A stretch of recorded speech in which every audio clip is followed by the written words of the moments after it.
guys. I know it's annoying when you click on something to watch some plastering or something and then some guy there rattling on about stuff that's got nothing to do with plastering.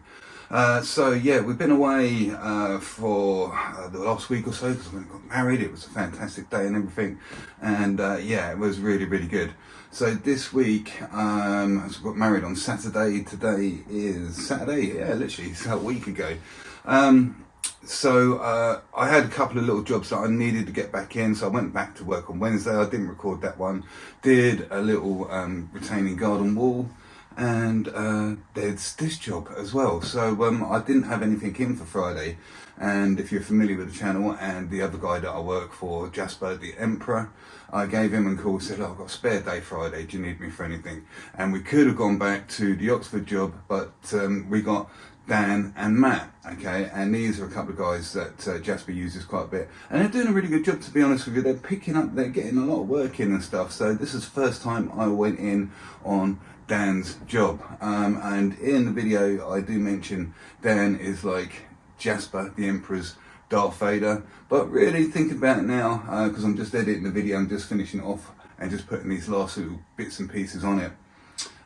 It's more like going in with Chewbacca and Han Solo, to be honest with you, the way they bicker all day and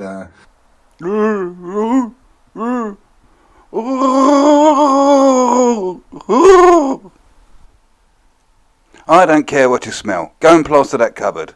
Yeah, it's quite a jovial place. They've got the radio on, they're shouting, and yeah, it's a very noisy environment. So this video is coming up. I've had to mess around with a lot of the audio, put music over it and stuff, and yeah, just do the best I could with the situation I was in. So with that all being said, please do enjoy what we recorded. Next week I'm back doing a few bits and pieces, so we're kind of like back on track, and I need to start earning some money again after the massive dent I got in my bank account from paying for things with the word wedding in front of it. So yeah, as soon as you say that word, ching ching, yeah. I'm still waiting for the broadband man to come in, because just behind the gremlin there is the router, and gremlin's got a nice new fetching wig, and we bought that and put that on him the other day. But yeah, our broadband is down, so I'm waiting for him, and I'm editing this video without internet, and I hope he turns up between 8 and 1 o'clock is as what was suggested, and I'm able to get this video uploaded probably for Sunday afternoon.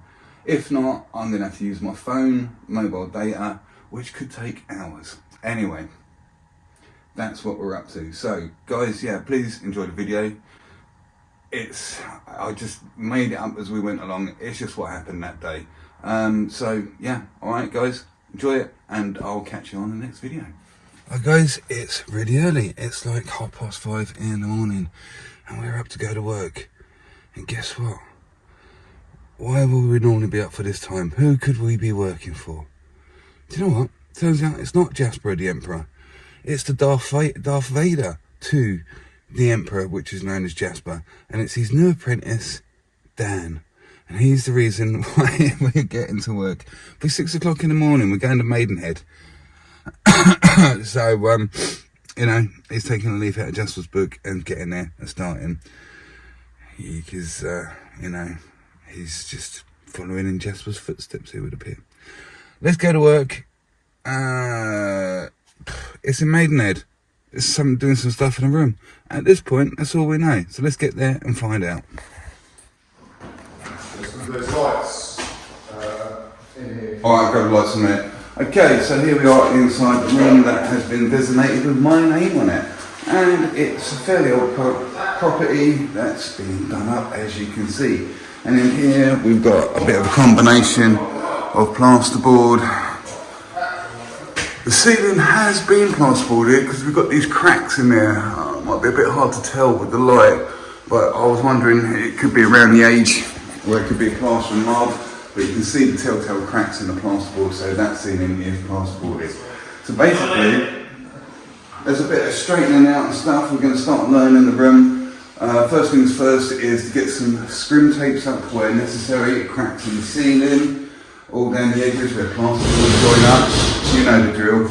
And we'll get the scrims up, and then we've got these guys here have got a mixture of PVA and SBR in there. It's quite thick. I think I'd probably be tempted to wet that down.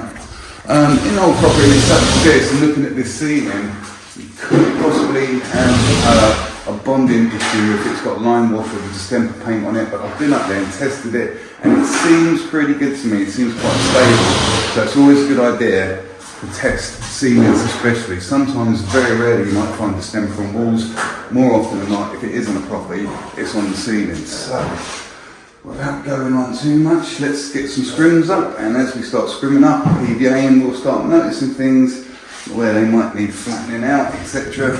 Like this, like where this plasterboard has been put in. It was obviously an old serving hatch, but it's a little bit shy. So yeah, we're just picking up little bits and pieces that need sorting out. We've got a lot of wires coming through the ceiling. I can only assume they're for downlights. I don't know why they've pulled them out like that, but it's going to make things a little bit interesting, because obviously you've got all these obstacles. It's like, you know, a ski sort of slalom, isn't it? You got to get around there and everything. If that ceiling was flat with no wires coming through, that would be a lot easier to navigate, but that will be quite time consuming. I don't really want to push them up because the holes are too small, you know, they're really easy to lose. So yeah, and we're downstairs, so I'm imagining there's a floor. I've only just got into this job, so I don't know what's going on. Maybe I'll have a look upstairs to see if the floor's down. If it is, I'll have to leave those as they are. But if not, then maybe I might be able to poke them up, because it'd be easy to get back up and poke them back down when they need to cut the holes. So, okay, right, let's start doing some work, shall we? Okay, so I've just come to the room which is directly above that, and the floorboards are down. So, yeah, it's going to be a bit of an issue trying to find those wires and poking them back down should we lose any. So, yeah. Looks like the wires are sticking out. Just managed to throw some light on the situation so we can see these cracks a little bit better and stuff. Look, there we go, so we'll see what's happening. Apparently I don't need to touch the face of this today. They're quite happy for me just to get these walls done. So let's get cracking. Okay, so scrims are up where they need to be. Next thing is to get some bonding agents and sealer around the place, and then we're going to keep an eye on that and see how quickly that pulls in. I don't think the suction on this surfaces are going to be very high, to be honest with you, with the amount of paint on them. And then the other plan then would be to set up the beads where we need to, whilst that PVA or SBR, whatever your bonding agent is, picking up, so we don't really lose any time, you know.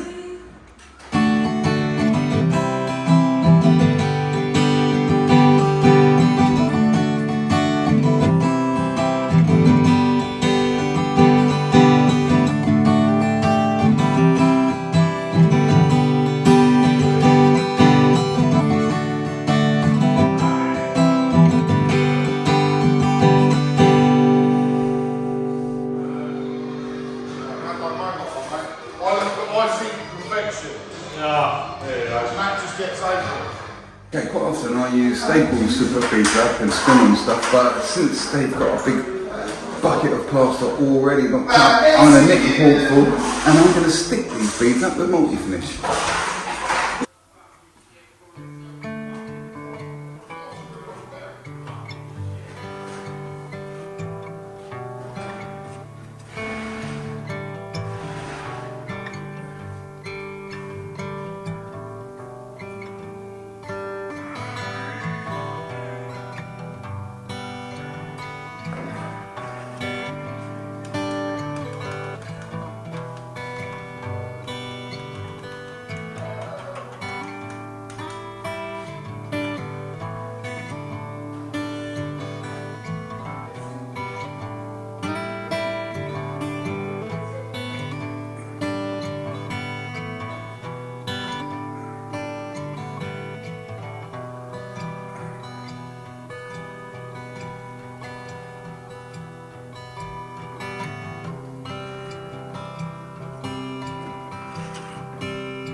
Okay, so that job is a little bit difficult to film on because of the radio and the Wookie noises, the continuous Wookie noises which come out of Matt all day long. So we're at a point in that room where we PVA'd everything, we beaded everything, we scrimmed everything.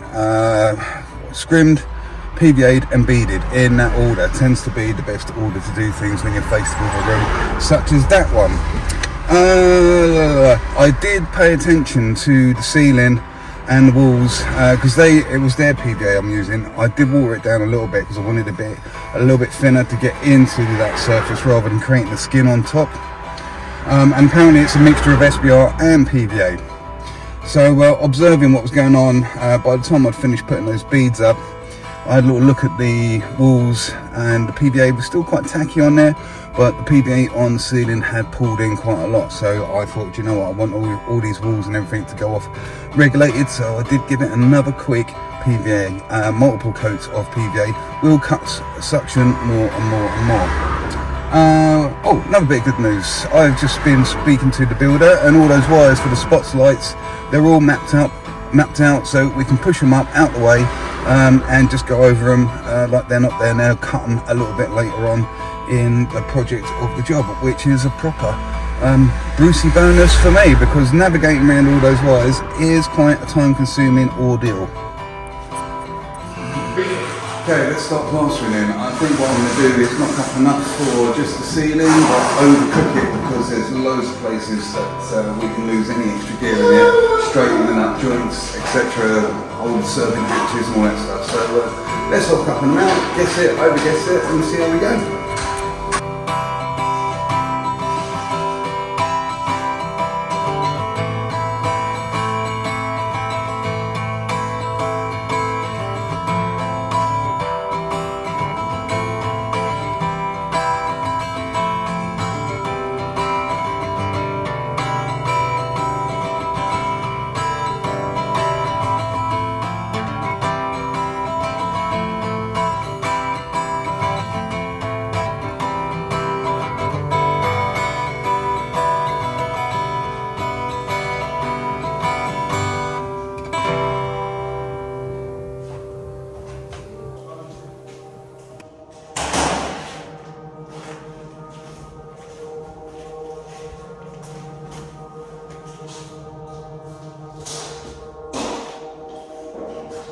Okay, so we've had to come outside because of the music and the noise in there.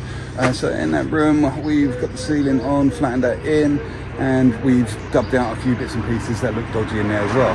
So I've been back across the ceiling, flattened it in, and it's pulling in quite nicely. I'm glad I gave it that second PVA/SBR. So I think I'm going to use the dirty water, the residue that's in that bucket, washing that round, and I'm going to knock up enough to get that back wall on, that flat wall. We've got the reveals on, and we've also dubbed out that little serving hatch. So yeah, we're going to push forward so that we can get the rest of that room complete with another hit. So yeah, we'll get this on, stick with that probably, and then once that's all complete, or virtually almost there, then we'll push on and get the rest of the room on.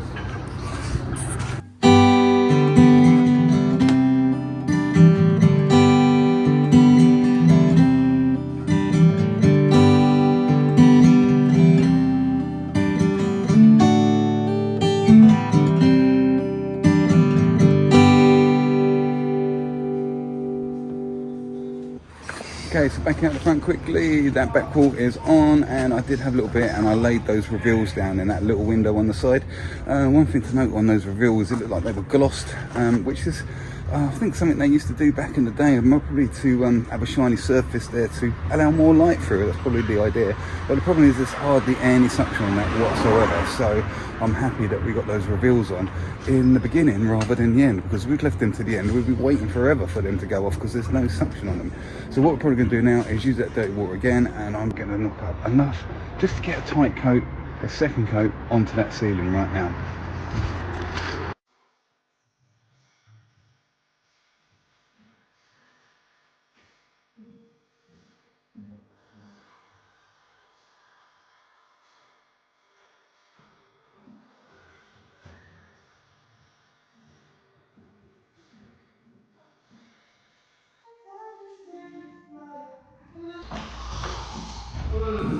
That is good. Now that's what Sari should sound like.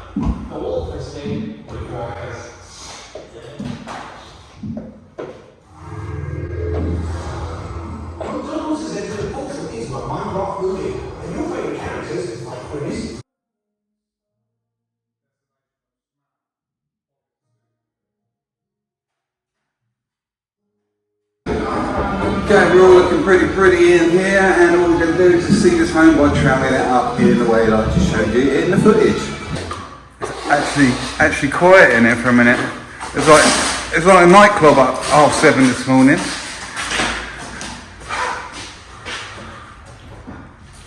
25 carbon steel.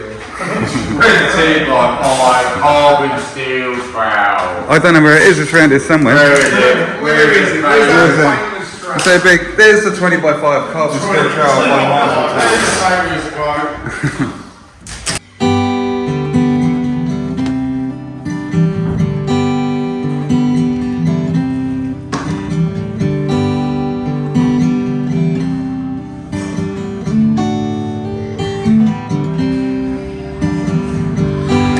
We just got this on and it's so deep and puddingy all over the place.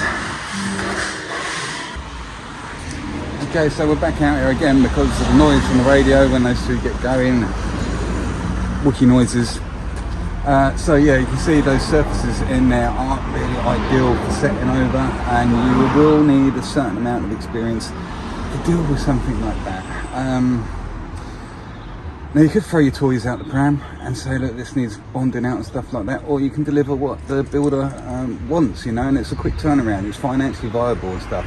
So sometimes you're going to be faced with situations like this, and where it's deep and stuff like that, this is where 20x5 carbon steel trowel really comes into play, because you're kind of bringing floating techniques to setting. If you're using a flexible trowel, or a really curved perma shape or something like that, you're going to really struggle to straighten that up, because you just don't get the feedback from the trowel as to what the wall's doing, and you can't carve the plaster out. Okay, so you do need a stern edge on a straight trowel. Okay, the carbon steels are the hardest steels, the hardest trowels, and they will really talk back to you and show you what you need to do, what your movements you need to do to get things flat at this stage. Okay, we don't have to worry about smooth. I'm always saying that. So yeah, if you're using a floppy trowel, you're not going to be able to get the feedback from it. It's going to follow the contours that are there.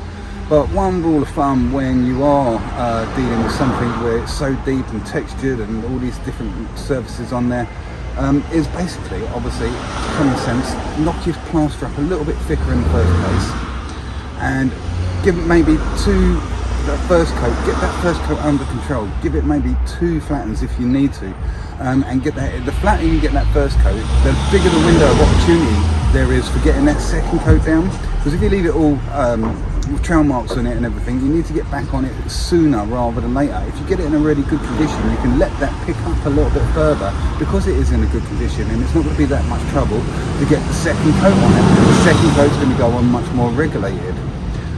So by leaving that first coat a little bit further, let it go a little bit further and maybe flatten in, it's going to be able to hold itself a little bit better and not be sagging underneath its own weight, which was what I call pudding. I'll get those total pudding, yeah? So exactly the same technique for going over a textured ceiling, an Artex ceiling, something like that, and that's what we're having to apply to these walls. So yeah, just one of those. You either do it, go over it, or you come home. It's up to you.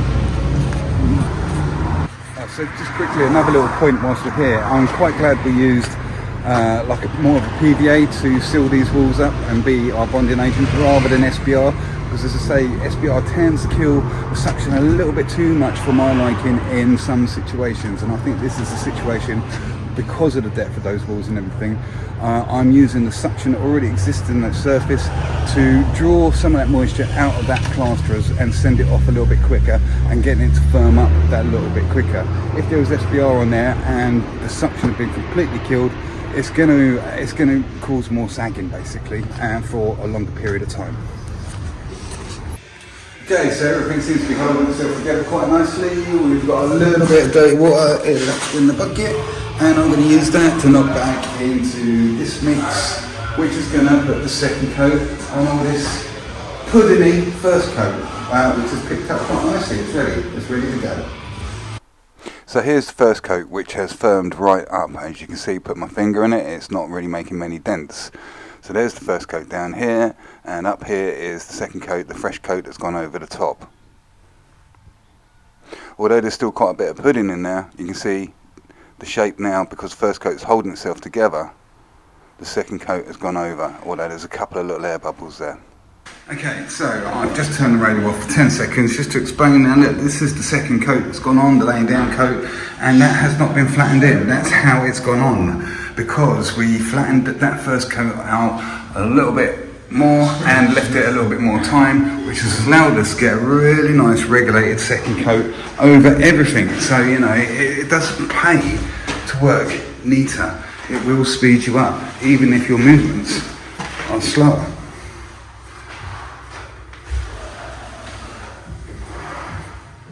So here we are, we're pretty much complete as far as we can be in this room. So, we know we're complete because things are starting to brown off and go to a darker colour, as we always say, and this is going to be very sporadic in the way that it does that because of the surfaces we went onto. As you can see along here where we dubbed out, look, it's kind of taking the shape, the colour, showing us the shape of the stuff that's underneath it. So there we go. Internals are looking quite nice. It's really quite important to get these straight as you can. And considering how wonky that one was, if we try and line the back of this up with the edge of this bead here, we're looking pretty parallel all the way up now. This can't be done yet because they've got to do something with this. It needs to hit some sort of measurements or something down to the builder. Like I say, this job, I didn't even know I was going to be here today. It was only when I was like halfway through yesterday, I thought, well, nothing in for tomorrow. Should I take it off or not? And there was a couple of options, so I'll come in with these guys. And yeah, so I didn't know what I was turning up to today at all. So that's it. So, right, let's get packed up and let's get in the van and let's get out of here and enjoy what's left of this nice sunny Friday afternoon. I think the time is just about bang on 3 o'clock. Quick look at Matt and Dan's room whilst we're here. So they get a nice shine on their work due to the fact that they're doing a 2-coat sponge system and pretty much staining with stainless steel trowels for the majority, or pretty much the whole process, to be honest with you. So, it's quite a sizable room.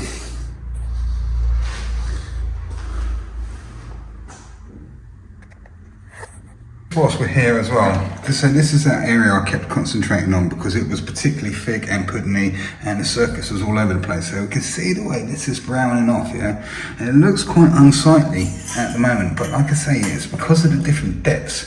So this is like where it's thinner, we've left the undercoat to go off, and when we put the top coat off, okay, this is where it's thinner, so this is where it's starting to set first. Eventually this whole wall is going to go this colour, okay, you can see it going. But yeah, you can see it looks like it's got ripples all on it, but let me assure you there aren't none. Look at this bit of bead here. Let's hold that on there. I think it's going to come out on camera, but there's no ripples in that whatsoever. That is straight. Right into the internal there.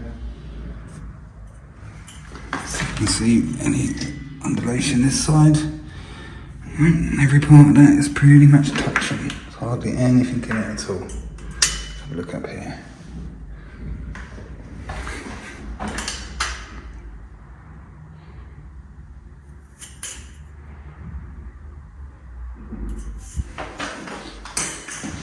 That's a 20x5 carbon steel trowel for you. Oh guys, thanks for watching that video. Just to end things off, don't forget to like and subscribe should you have liked it. There's a Facebook group, Plastering 74, if you want to come over there and chat to us. There's me on there. We've got quite a lot of guys on there now. I think there's 400 people on the group, just over now. So yeah, if you've got any questions, need some advice on some plastering or stuff, there's loads of people and me on there just waiting to help you out, okay? So guys, thanks for watching, and I'll see you on the next video.